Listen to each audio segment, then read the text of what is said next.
Now, over time, I've gotten a lot of email asking about how to eliminate red eye inside of Photoshop. First of all, why does red eye occur? Red eye occurs because the strobe is mounted very close to the lens, and the flash has the chance to enter this very dilated eye, reflect off the back of the retina, and reflect back into the lens, and it reflects back as red. You can get rid of it inside Photoshop. First thing I want you to do is switch to the elliptical marquee tool by pressing the M key. And then select the eyes. Select these irises. Just select around them like this. Select one and then press Shift and select the other.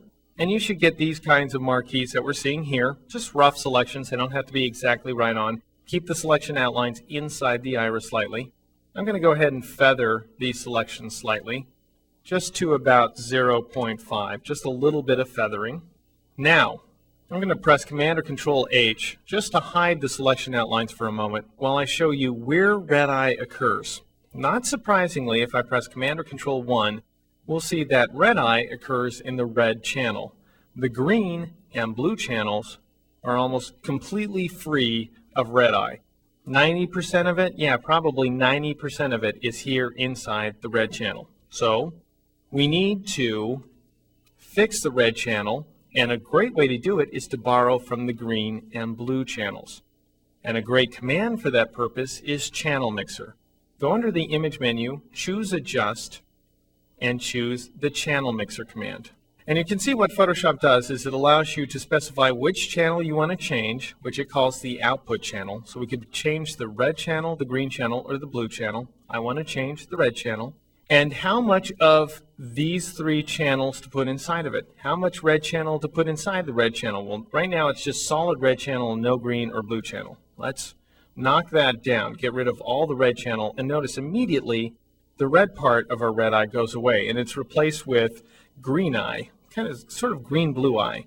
What I've done here is I've subtracted all color out of her eye inside the red channel. So the red channel inside the selected area, inside my little elliptical marquees, has turned black. So I need to raise that a little bit. I need to restore some kind of color here.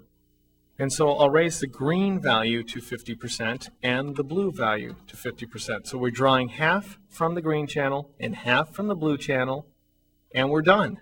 That's how you fix red eye. That's really all there is to it. Now, the one problem with my red eye fix is she's only got big pupils. She doesn't really seem to have irises. As you may recall from looking at other people's eyes, you've probably noticed that, or your own actually, you probably noticed that there's a colored iris and a black pupil in the center. So what we have here is a black iris and a slightly lighter pupil in the center, and that's unrealistic. One, if you want to restore some iris coloring. You have to do that by hand because really there's nothing to go on here. When you have red eye, it completely blows out the iris. Whatever color her eyes are, we'll never know. We'll never know from just looking at this photograph because the colors are gone. So how would you go about reinstating them? Well, deselect by pressing Command or Control D to get rid of the selection you have so far, and just select the pupils, where the pupils ought to be, again with the elliptical marquee tool, and make them a little off center. Don't make them right dead in the center, because we need some dimension for the eyes. So since she's looking over here to the left and she's in slight profile, we want the pupils over to the left a little bit. And I'm going to feather these selections just slightly. Just again, 0.5 is good enough. And then I'm going to press Command or Control H to hide those selections. I'm going to press Option Delete on the Mac or Alt Backspace on the PC to fill that selected area with black. So now she's got pupils again. Now I want to paint in the irises. What I just did was I filled in the pupils with black. I'm going to paint in the irises by choosing Select Inverse or pressing Command Shift or Control Shift I. Now that selects everything but the pupils. And I'm again going to hit Command H or Control H to hide the selection outlines. Now go get the paintbrush tool and click on this little brush preview here to bring up this brush's palette. For this specific image, change the diameter to about 20 pixels and reduce the hardness. I would take it down to about, say, 65%. Spacing is fine. We don't care about spacing. But we do care about the width. Now notice we want to match her eye, which is currently thinner than it is tall. And what I just did was I made a brush that has a roundness of 70%. So that's good, 72% actually. So that's good, but it's short and fat. So I want to switch it to a 90-degree angle so it's taller and thinner. And we can move the brush out here to see if it matches the eye or not.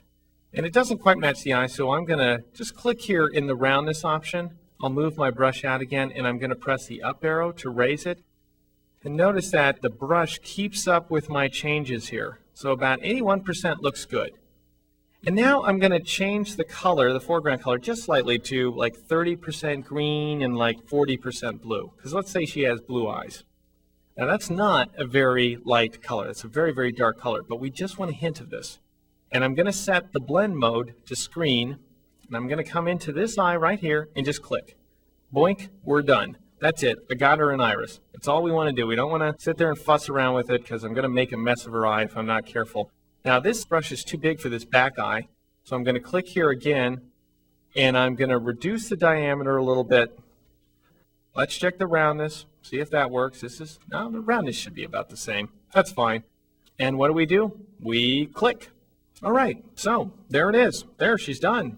So we have a combination of automated technique that I did using the channel mixer command and manual technique that I did using the brush, but there's no need to be dexterous. Talented, yes. Dexterous, no. You don't need to be dexterous to pull this off because all you have to do is click twice with the brush. So you just have to be able to define decent selections with the elliptical marquee tool and click with the brush tool, softened brush tool, and you'll come up with a very, very nice effect like the one we have here.